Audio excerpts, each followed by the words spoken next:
Alan Mitchell is now going to talk to us. Good morning, everyone, and thank you, Andrew, for the Bible reading, the parable of the sower and the seed. Pope Francis, the present Pope, once asked what kind of person should be made a bishop. He replied, "Oh, I think bishops should smell of sheep. After all, they're going to be shepherds of God's flock. I think a church should also have a smell. St. Augustine's and St. Luke's should smell of rich manure, fertilizer for growing Christian seeds." Jesus loved to tell these stories, his parables. Sometimes you have to try to work out the meaning yourself, but this is one of the parables where we have Jesus' own interpretation. I think it's quite clear. The seeds are people. Did you notice in the story, the sower doesn't seem to be a very careful farmer or a gardener. He just throws his precious seeds wherever. He doesn't look where they're landing. So some go on the path, some go on rocky ground among thorns that choke them. Then a few land on good soil, and those are the ones that fulfill their potential to bring forth grain. All the seeds have the same potential, the same genes, and I guess they all receive the same sunshine, the same rain. What is different is the quality of the soil. So, stick with me.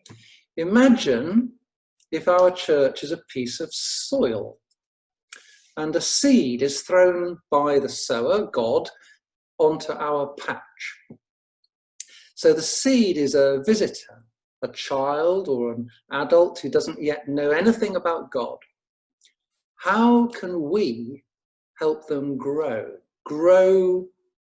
as seeds, grow into Christian disciples? Well, in the parable, there are 4 different outcomes. The first seed is someone who hears the word of the kingdom but does not understand. Do we make the gospel clear for inquirers? Do we talk about Jesus, teach the good news in a way that a child or a non-Christian would understand?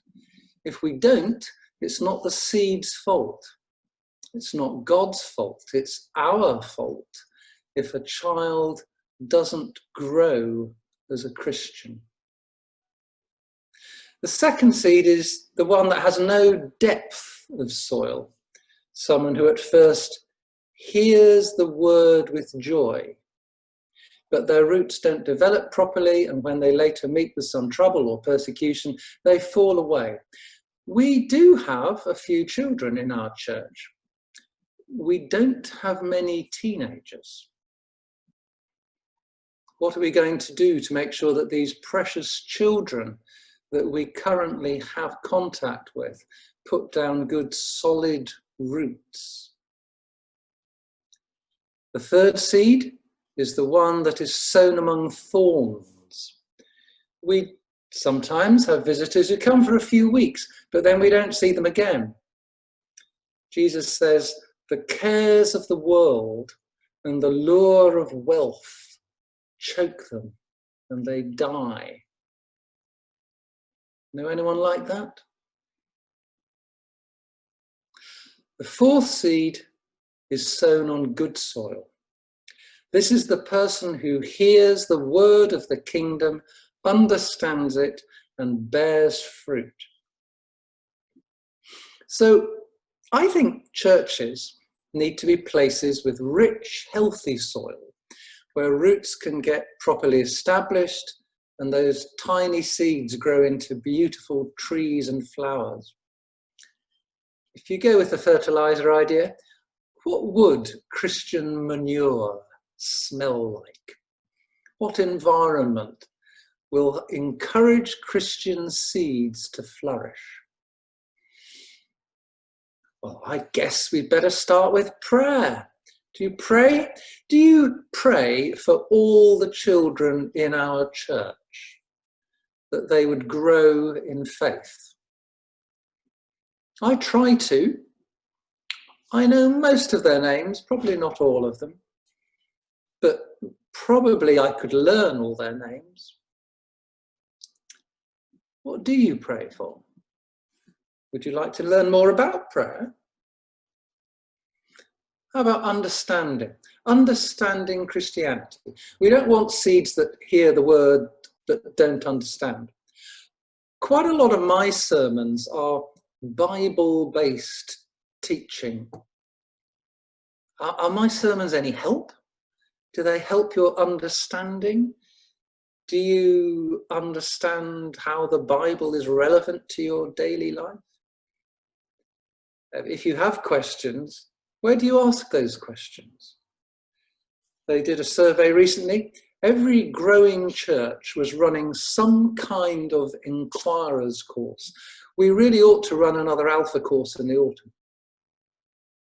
Also, growing churches have most of their members in small groups, cell groups, house groups, home groups, we call them. They can be good, safe places where we can open up and ask our questions. How do we build God's kingdom? How do we grow these disciples? I read this last week. A church building should be like a temporary hut on a construction site. The building project is building God's kingdom here on earth, but the hut is merely the place where the labourers sign in once a week, check on the architect's plans, and then go out to get on with the building work. We've learned during the virus that we can be God's people, God's church, without buildings. So some of the questions we need to ask ourselves before we reopen our building and automatically go back to the kind of services and church life that we used to have before. It's a great opportunity to step back, rethink. What fresh expression of church life would be relevant to our community in the years ahead? I'd love to know what you think.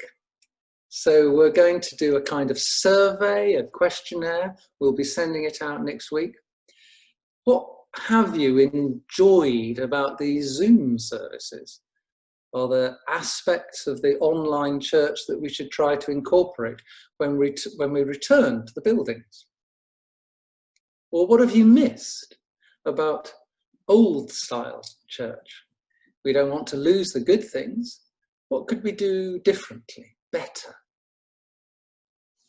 For example, music. We've only been having 2, at the most 3 songs or hymns each week. Shall we stick with that? Or do we go back to having 4 or 5 hymns each week as we used to? We haven't shared Holy Communion for months. Have you missed that? How often would you like to have a communion service? Some churches do it every day. Every day, once a week, once every 2 weeks, once a month. What would you like? Personally, I've been really enjoying the midweek services, 11:30 on a Wednesday morning. It's been a good place just to pause in the middle of the week. Less than half an hour, usually just one quiet song to listen to, Bible reading, short reflection, some prayer. You'd be very welcome. The same Zoom login details as today. We do genuinely want to hear from everyone because there will be lots of different answers. We'll see whether we can do this anonymously, so you can be honest, say whatever you like, paper versions if you prefer. But also, have a think about seeds and manure, fertilizer, creating an environment in which seeds of faith can grow. What will help our children to grow in faith? What would help a visitor to our church to understand more about Christianity? Or make it personal? What would help you? What fertilizer would help you to grow into the person God is calling you to be? I do think it applies to all of us. We should all be growing, child or adult, beginner on the Christian journey, or someone who's been a follower of Christ for years and years. In September, you've probably heard, we're having a new curate come to join us, Rachel. She's been at theological college for the last 2 years, but her time with us as a curate or assistant priest is supposed to be part of her ongoing training. Amazingly, we, the church, you and me, are being given the responsibility to help in nurturing her. We are the manure that will help her to flourish. Because you see, some curates fall on rocky ground and they wither away. Some fall among thorns and they're choked and yield nothing. Some are sown in healthy churches on good soil and bear fruit 100 times. So when Rachel walks through the door of our church in September, let's pray she smells the good manure.